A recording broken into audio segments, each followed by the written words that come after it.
Well, this was certainly strange. So, earlier today I just watched The Munsters, a sort of adaptation slash reboot of the classic TV series of the same name, which stars Jeff Daniel Phillips, Dan Roebuck, and Cherry Moon Zombie, and is directed by Rob Zombie of all people. I mean, they've been trying to get this movie made for a while now.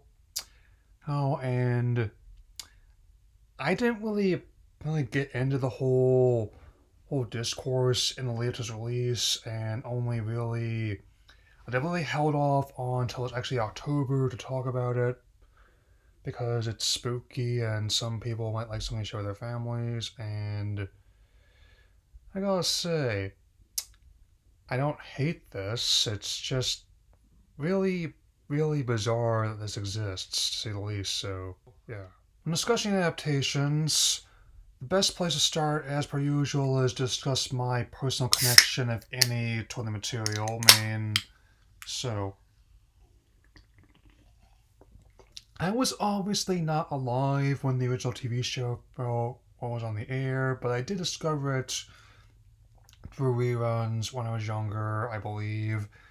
I may have even seen some of the earlier movies they did in Technicolor, they're on Stars Encore years ago. I mean, living in Nevada when there's nothing but desert in every direction, you gotta do what you got. So when I heard this was happening, the aspect that kind of floored me was not that it was going to be a DTV movie, which basically they gave me selfish expectations, but the fact that the director of House of a Thousand Corpses, his Devil's Rejects, and the third and final installment of that trilogy, Three from Hell was making a family film, which was based on something that even in the 60s was very much a family show, man. I mean, personally, if I was going to pick a franchise I would have expected Raw to work on next, I would have picked Texas Chainsaw Massacre or I picked The Munsters, but I've known he's been a fan of the show for a long time, and the music, he may have reflected that, and like anyone who's seen The Matrix probably knows the lyrics to Dracula pretty by now. I mean, the Hot Rod Herman version especially. So the film is a prequel to the TV series which shows how Herman and Lily met, much to Grandpa's disappointment, and it does at the very least follow the act structure, showing going from Transylvania to their home in Mockingbird Lane, so it's got that going for it at least. It's a very strange movie, and even though it's a DTV film, like it was initially meant for Peacock, but then they sold it to Netflix, who were more than happy to buy it. But Rob was never a big budget filmmaker, to my knowledge. I mean, he definitely is one that very least knows how to work with the limitations given rather than against them. For example, he wanted to make the film entirely in black and white, but Universal said no. So what he did was he made a few black and white sequences, but the bulk of the movie is in color, and it's a very surreal kind of color by his own admission.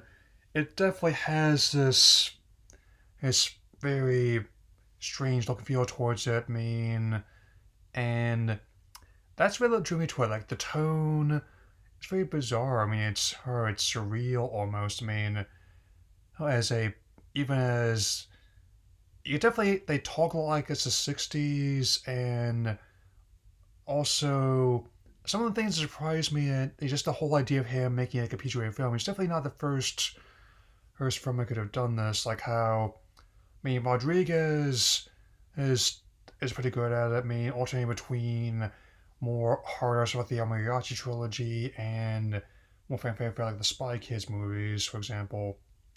I'll just deal with a reboot of those as they come. So, as one can imagine, and there's been a lot of takes and one would expect on this. Like, there's some people who like it, some people who don't. I think it's alright. It's albeit very, very weird. I mean, because here's the thing. I can definitely tell that the cast is very much in on the joke. Especially with the way they're vamping and animals in one on the script, and the way they're going through the scenery like it's a plenty pack of juicy fruits.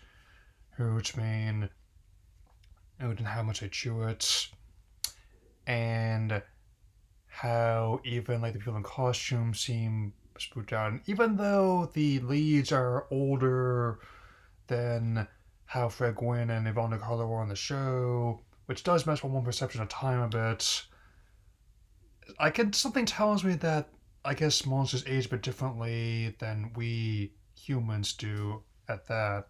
I mean, the TV show, I can argue worked a different way from the Addams Family as well as its other adaptations, where the Addams were by design gothic, creepy, kooky, while also dark humans are still being family friendly in many cases.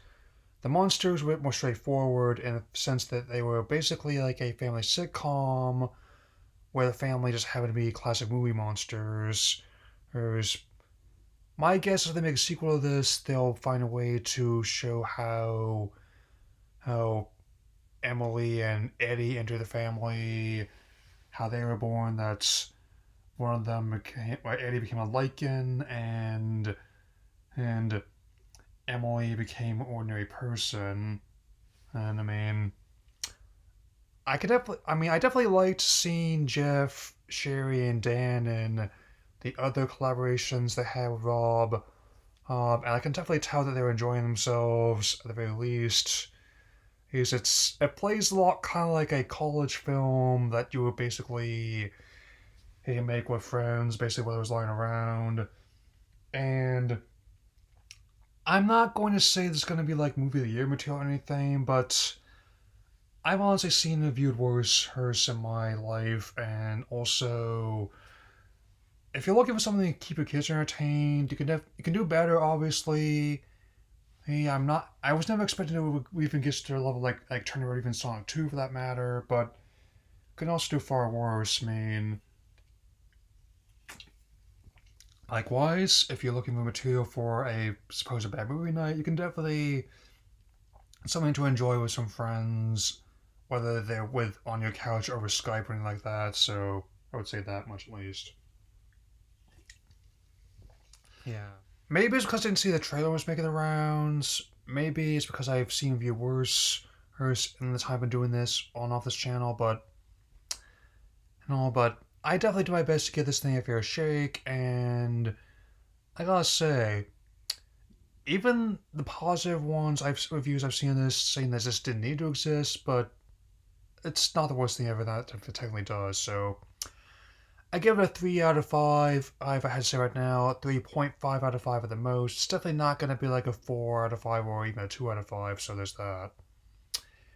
And now I'll go back to work on what I have planned, and for my least favorite Halloween installment, definitely still my main goal is to get that done and finished before I go watch Halloween Ends, so that'll be all for now. Take care, everyone.